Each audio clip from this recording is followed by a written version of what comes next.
Joe Rogan exposed the fundamental flaw of the trans ideology with one single question. Yeah. Okay, but if that's who they are, if they think that they're a girl, why do you have to give them hormones to make them more of a girl?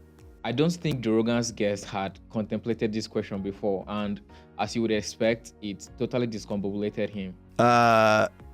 Because I'm sorry, can you expand on the question? It's a simple question. If you say that the child thinks it's a girl, so you're going to give the child hormones. Mm-hmm. If the child thinks it's a girl, let it be a girl. Like, you don't have, why are you adding hormones? If you say you are the opposite gender, then why not just be the opposite gender? What do you need the hormones for? If we are to look at this objectively, what you realize is that the controversy around the trans ideology is all centered around definitions. The trans ideology is popular among people who define men and women only using their appearances. So if someone can get himself to look like a man or a woman, according to that ideology, that person is essentially a man or a woman. The hormones are basically used to alter appearances. That's why they take the hormones, is to alter appearances. And that's because, like I said earlier, a lot of the people that subscribe to the trans ideology are the people who judge men and women solely based on their appearance. So if I can get you to look like a woman, you're a woman. If I can get you to look like a man, you are a man. But is appearance a true judge of authenticity? Is that how we define things? Do we define things only based on the appearance? Take, for example, this pen.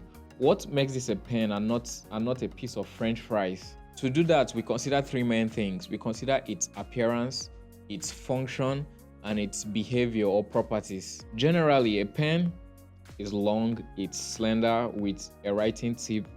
It has a shape that can easily fit into the palm and it's convenient while writing. Now, that's just the appearance, and that doesn't totally sum up what a pen actually is. But if I give you something that looks like this but doesn't write, it's really not a pen for you because it's not fulfilling the functions of a pen. So in as much as it looks like a pen, so far it doesn't check the function box, it's really not a pen. It's just something that looks like a pen. It turns out a pen is also something that could be used to write.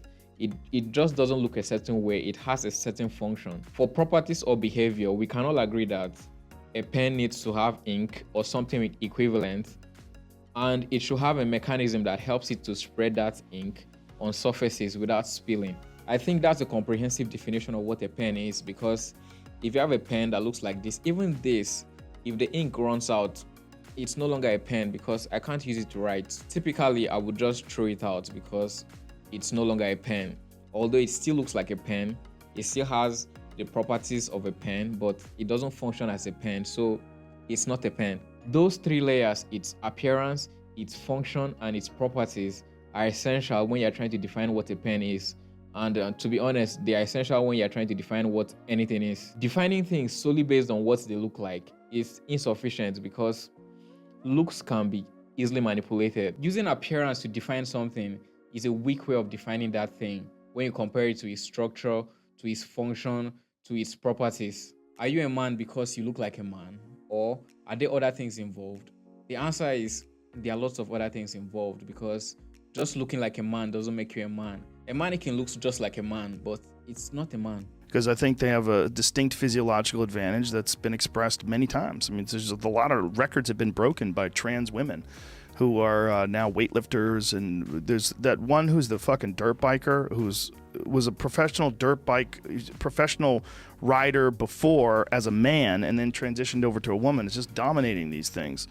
It's just, I don't necessarily think it's fair. The reason why trans athletes dominate female athletes is because the hormones was meant to alter their physical appearance, not their physical performance. They still maintain the advantages of the male body. There is a difference in muscle density between men and women.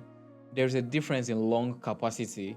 There's a difference in bone density. Women have some organs and some biological features that men simply don't have. All these individual attributes are what constitute what a woman is, not just appearance. These things are not irrelevant because, as we stated earlier, to define something, it has to check the boxes for function, appearances, and properties.